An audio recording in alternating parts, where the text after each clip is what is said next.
Dear students, now in continuous with the previous lectures video, the bus structures, we discuss about the address bus. Now here we discuss about the second type of the bus is data bus. Now the data bus for the 8085, the value is here is 8 bits. Now the data bus is a group of 8 lines, and this data bus is bidirectional. It means they can flow in both directions. So he will be microprocessor unit or in between IO device or memory location. So in a data bus is a 8 bit and it will be bidirectional form in a 8 lines group of between microprocessor unit to input output devices or memory location. Here we have to know something about the data bus. The first one is the 8-bit data is called as word length. It's called as word length, and register size of a microprocessor and microprocessor unit is called as 8-bit microprocessor. Okay, so here is the data bus is the 8 bus, that's why it's this microprocessor registers or the microprocessor unit is called as 8-bit microprocessor. And the second one is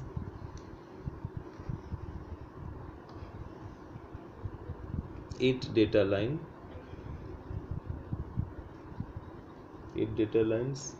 It means they are denoted as a D4. The data bus is D0 to D7, and here 8-bit data range will be available in a hex number 00 to FF. Okay, 002 FF in hex, it means in binary there it will be 000 00080, and the FF means 1111 to 111. So these are this 8-bit data range.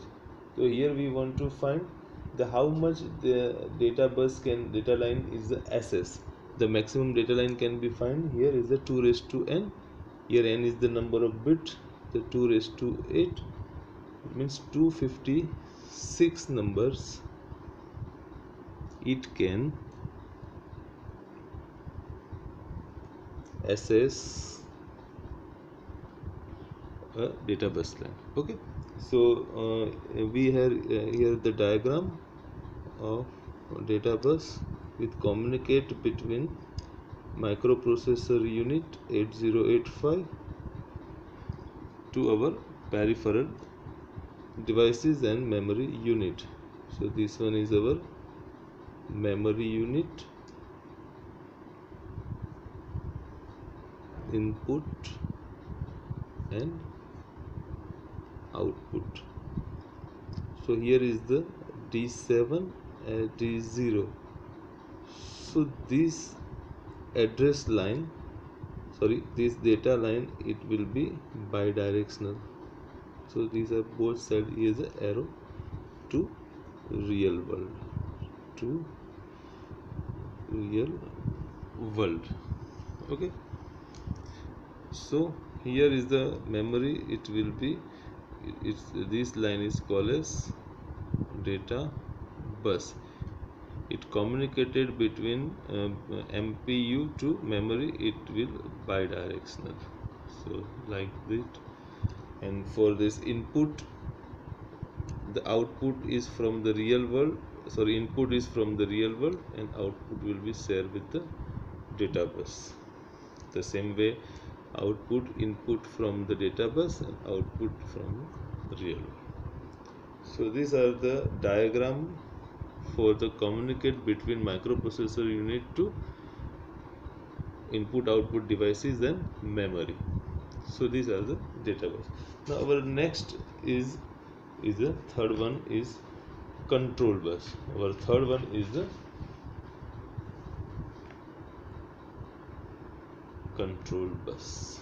Okay, so we can write here for the control bus, having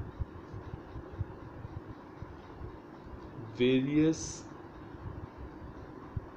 single lines which are unidirectional,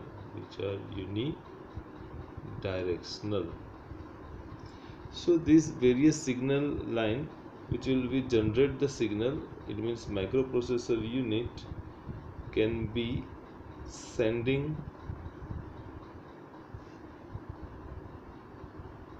control signals,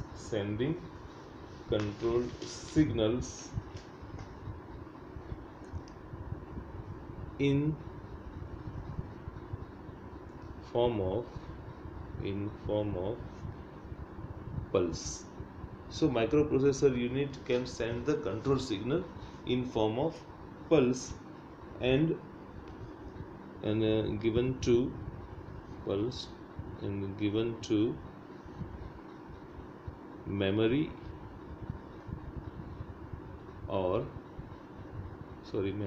and input output devices. Okay, so this microprocessor unit sending the control signals in form of pulse to memory and input output devices. Here we have to remember some note about the control bus. So here MPU, it means memory processing unit, generates specific control signals. Okay, as we already discussed, the memory processor unit can generate specific control signal to perform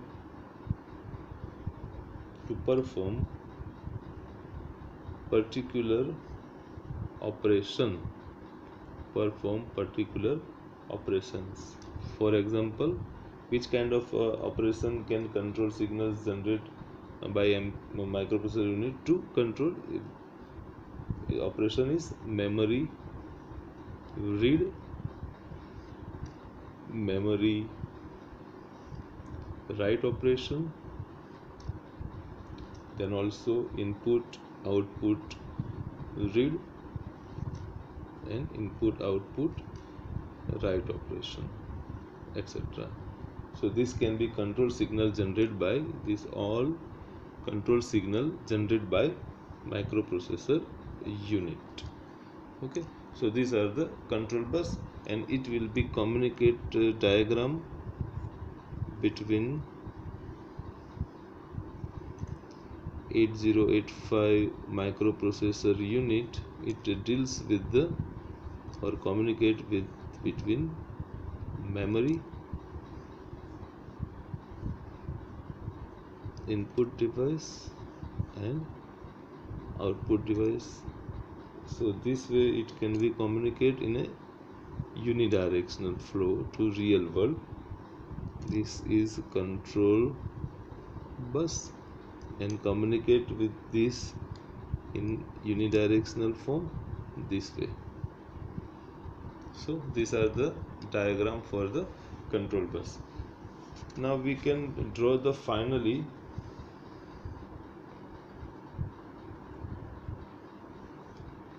we want to draw the finally 8085 bus structure with system bus or all three bus together. So we have draw first our microprocessor unit 8085 microprocessor unit. Here is a A15 to A0 pin available for the address bus, and here available D7 to D0 for the data bus and for control bus. So here we start to draw. We know that these are the unidirectional flow. So this way we can draw the unidirectional flow. Okay, and it will be communicate between, this is memory, this will be input device and also output device. Okay, then how it will be communicate? As we know, this is the unidirectional, so this address bus is unidirectionally controlled or communicate between memory, input and output. So this line is called as address bus, and this one is the real world. Okay, and now we know that the D7 to D0 is called data bus, and this data bus it will be bidirectional. So here we can draw the bidirectional to the real world. The data will be communicate between microprocessor unit to memory. It's a bidirectional this way. Now here for the input sections, the data available from real world as the input, output will be communicate with data bus this way, and here output will be available in this way, input and output to real world. So this bus is data bus, so it will be communicate in this fashion, right? And last one is the control bus. The control bus also the unidirectional.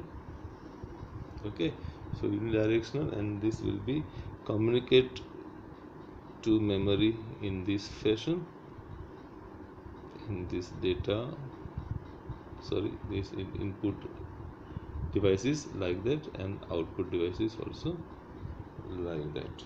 So this one is control bus. So these are the bidirectional, these are the unidirectional, these are the unidirectional. So these are the diagram of bus structures which will be communicate between memory, input output devices or peripheral to microprocessor unit. Okay, in next video we can discuss about the difference between address bus and data bus, and it's the with the flow of diagram. Okay, thank you.